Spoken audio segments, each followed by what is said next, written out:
ഇന്ന് നമുക്ക് അവിലും അതുപോലെ തന്നെ തേങ്ങാപ്പാലും വെച്ചിട്ട് അടിപൊളി ഒരു റെസിപ്പി ഉണ്ടാക്കാം കേട്ടോ. അപ്പോൾ എളുപ്പമാണ് ഇത് ഉണ്ടാക്കിയെടുക്കാനും വേണ്ടിയിട്ട്. അപ്പോൾ നമ്മുടെ കയ്യിൽ അവിലൊക്കെ ഉണ്ടെങ്കിൽ ഇതേപോലെ ഒന്ന് ചെയ്ത് നോക്കുക. വൈകുന്നേരം കുട്ടികൾ സ്കൂൾ വിട്ടൊക്കെ വരുന്ന സമയത്ത് ചെയ്ത് കൊടുക്കാൻ പറ്റുന്ന ഒരു നല്ലൊരു റെസിപ്പിയും കൂടിയാണ് കേട്ടോ. എളുപ്പമാണ് ഇത് ചെയ്ത് കൊടുക്കാൻ വേണ്ടിയിട്ട്. അപ്പോൾ ഇതെങ്ങനെയാണ് ചെയ്യുന്നതെന്ന് കാണിച്ചു തരാം. നമ്മളെ വീഡിയോയിലോട്ട് പോകുന്നതിന് മുമ്പായിട്ട് നമ്മളെ വീഡിയോ കാണുന്നവർ ഒന്ന് ലൈക്ക് ബട്ടൺ ഒന്ന് പ്രസ് ചെയ്തേക്കണേ, മറന്നു പോകണ്ടെന്ന് വിചാരിച്ചിട്ടാണ് ആദ്യം തന്നെ പറയുന്നത്. അതുപോലെ തന്നെ കഴിഞ്ഞ വീഡിയോക്ക് നിങ്ങൾ തന്ന സപ്പോർട്ടിന് നന്ദി കേട്ടോ. ഇവിടെ ഞാൻ 2 കപ്പ് അവിലെടുത്തിട്ടുണ്ട് കേട്ടോ. അപ്പോൾ ഏത് തരം അവിലായാലും കുഴപ്പമില്ല, വെള്ള അവിലായാലും കുഴപ്പമില്ല, അതുപോലെ തന്നെ മട്ടരിൻ്റെ അവിലായാലും ഒന്നും കുഴപ്പമില്ല കേട്ടോ. ഇനി നമുക്ക് കുറച്ച് തേങ്ങാപ്പാലും വേണം. തേങ്ങൻ്റെ പാലിൻ്റെ അകത്താണ് കേട്ടോ ഞാനിത് ചെയ്തെടുക്കുന്നത്. അപ്പോൾ തേങ്ങ ചിരകിയിട്ട് ചെയ്താൽ ഒരു മടുപ്പായിരിക്കും കേട്ടോ. അപ്പോൾ തേങ്ങാപ്പാലിൻ്റെ അകത്ത് ചെയ്യുന്ന സമയത്ത് നല്ലൊരു ടേസ്റ്റ് ആയിരിക്കും. ഇപ്പോൾ തേങ്ങാപ്പാൽ എടുക്കാൻ വേണ്ടിയിട്ട് ഇതേപോലെ പൂണ്ടെടുത്തിട്ടാണ് കേട്ടോ ഞാൻ എടുക്കുന്നത്. ഇപ്പോൾ എളുപ്പ പണിക്കും വേണ്ടിയിട്ടാണ് ഞാൻ ഇങ്ങനെ ചെയ്യുന്നത്. നിങ്ങൾക്ക് വേണമെങ്കിൽ ചിരവിയിട്ടും ചെയ്യാം കേട്ടോ. ഇതേപോലെ നമ്മൾ പൂണ്ടെടുത്തിട്ട് മിക്സിൻ്റെ ജാറിലിട്ട് അടിച്ചെടുത്തിട്ട് തേങ്ങാപ്പാൽ എടുക്കലാണ്. ഇതിപ്പം ഞാൻ എടുക്കുന്ന തേങ്ങ എന്ന് പറയുന്നത് ഒരു മുറിയും അതുപോലെ തന്നെ വേറെ മറ്റേ മുറിൻ്റെ കുറച്ച് ഭാഗമാണ് കേട്ടോ എടുക്കുന്നത്. അത്ര മതിയാവും നമുക്ക് തേങ്ങാപ്പാൽ. ഇനിയിപ്പോൾ ഇതേപോലെ പൂണ്ടെടുത്തിട്ട് ഇതേപോലെ കട്ട് ചെയ്ത് കൊടുക്കണം കേട്ടോ, അല്ലെങ്കിൽ മിക്സിൻ്റെ ജാറിന് കുഴപ്പമായിരിക്കും.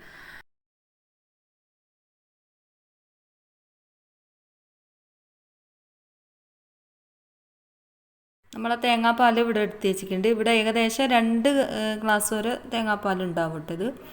ഇനിയിപ്പം നമ്മളെ എടുത്ത് വെച്ച നേരത്തെ 2 കപ്പ് അവിൽ അളന്നെടുത്തിക്കില്ലേ, അത് നമുക്ക് ഈ ഒരു തേങ്ങാപ്പാലിൽ കുതിർത്ത് വെക്കാൻ വേണ്ടിയിട്ട് ഇട്ട് കൊടുക്കണം കേട്ടോ. ഒരു കുറച്ച് നേരം ഒരു ടൈം ഒന്ന് കുതിർന്ന് വന്നോട്ടെ. അതിന് വേണ്ടിയിട്ടാണ് നമ്മൾ ഈ തേങ്ങാപ്പാലിൻ്റെ അടുത്ത് ഇട്ട് കൊടുക്കുന്നത്.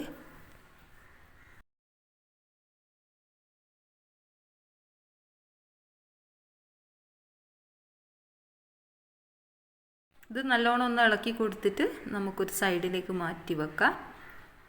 ഇതൊന്ന് കുതിർന്ന് വരുന്ന നേരം കൊണ്ട് നമുക്ക് 2-3 അച്ച് ശർക്കര ഒന്ന് ഉരുക്കിയെടുക്കണം കേട്ടോ. അപ്പോൾ ഇതിൻ്റെ കറക്റ്റ് മധുരത്തിലുള്ള ശർക്കര ഞാൻ ഇട്ട് കൊടുത്തിട്ടുണ്ട്. നിങ്ങൾക്ക് മധുരം കൂടുതൽ വേണമെങ്കിൽ ഒരച്ചും കൂടി അധികം ഇട്ട് കൊടുക്കുക കേട്ടോ. ഞാനിപ്പോൾ ഇതെടുത്തത് എനിക്ക് കറക്റ്റ് പാകമായിരുന്നു കേട്ടോ മധുരം. ഇനിയിപ്പോൾ ഇതൊന്ന് 2-3 ഗ്ലാസ് 3 ഗ്ലാസ്സില്ല 2 ഗ്ലാസ് വെള്ളം ഒഴിച്ചിട്ട് നമുക്കിതൊന്ന് ഉരുക്കിയെടുക്കണം കേട്ടോ. ഉരുക്കിയിട്ടാണ് ബാക്കി പണികൾ ചെയ്യുന്നത്.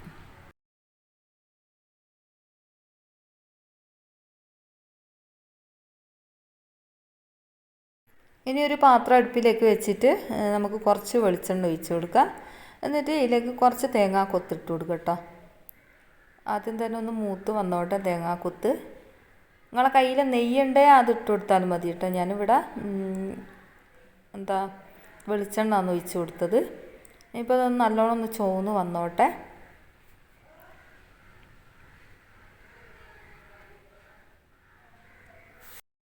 അധികം ചോക്കേണ്ട ആവശ്യമില്ല, ഒന്ന് ഒരു കളറൊന്ന് ചെറുങ്ങനൊന്ന് മാറി വന്നാൽ മതിയാവും കേട്ടോ. നമ്മൾ തേങ്ങാപ്പാലിൽ കുതിർത്ത് വെച്ച അവിൽ ഇവിടെ റെഡി ആക്കിയിട്ടുണ്ട്, ഒന്ന് കുതിർന്ന് വന്നിട്ടുണ്ട്. ഇനിയിപ്പം നമ്മൾ നേരത്തെ തേങ്ങാക്കൊത്ത് മൂപ്പിച്ചെടുത്തിക്കില്ലേ, ഈ ഒരു തേങ്ങാക്കൊത്തിലേക്ക് നമ്മൾ ഈ ഒരു കൂട്ട് ഒഴിച്ച് കൊടുക്കണേ. ഇതിൻ്റെ കൂടെ തന്നെ ആയിട്ട് കുറച്ച് ശർക്കരയും കൂടി ഒഴിച്ച് കൊടുക്കുക. എന്നിട്ട് ഇതൊന്ന് നല്ലോണം ഒന്ന് കുറുകി വന്നോട്ടെ കേട്ടോ. കുറുകി വരുന്നത് വരെ ഇളക്കി കൊടുക്കുക. ഇത് പെട്ടെന്ന് തന്നെ കുറുകി കിട്ടും കേട്ടോ, കാരണം അവിലാന്നല്ലോ, പെട്ടെന്ന് തന്നെ വെന്ത് ഒന്ന് കുറുകി വരും. നമ്മളെ കൂട്ട് ഇവിടെ നല്ലോണം തിളച്ച് വരുന്നുണ്ട് കേട്ടോ. ഇനിയിപ്പോൾ നമുക്ക് ഇതിലേക്ക് ഏലക്കായ ചേർത്ത് കൊടുക്കണം. ഏലക്കാപ്പൊടി ഉണ്ടെങ്കിൽ അത് ചേർത്ത് കൊടുക്കുക, അല്ലെങ്കിൽ ഏലക്കായ ചതച്ചിട്ട് അത് ഇട്ട് കൊടുത്താൽ മതി കേട്ടോ. പിന്നെ ഒരു നുള്ളു ഉപ്പും കൂടി നമ്മൾ ചേർത്ത് കൊടുത്തിട്ടുണ്ട് കേട്ടോ. അത് രണ്ടും കാണിക്കാൻ വിട്ടുപോയതാണ്. ഇനിയിപ്പോൾ നമ്മൾ ഇതിലേക്ക് കുറച്ച് ഇത്തിരി നെയ്യും കൂടി ചേർത്ത് കൊടുത്തിനെ.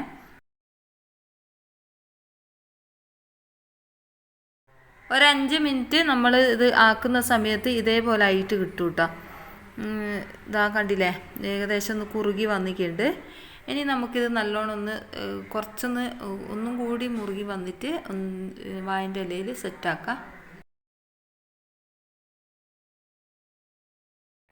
കണ്ടില്ലേ, ഇതേപോലെ നമുക്കായി കിട്ടിയിട്ടുണ്ട്.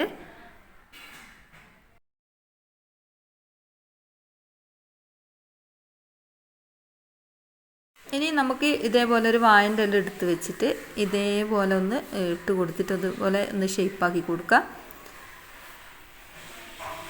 ഈ ഒരു വീഡിയോ കാണുന്നത് പോലെ ഒന്ന് മടക്കി എടുക്കട്ടോ. എന്നിട്ട്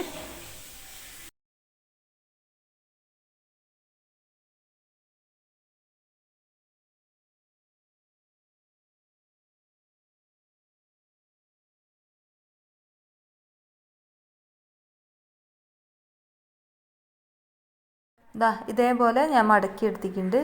ഇനി നമുക്കിതൊരു ആവിച്ചെമ്പിലിട്ടിട്ട് ഒന്ന് മൂടി വെച്ചിട്ടൊന്ന് വേവിച്ചെടുക്കട്ടോ.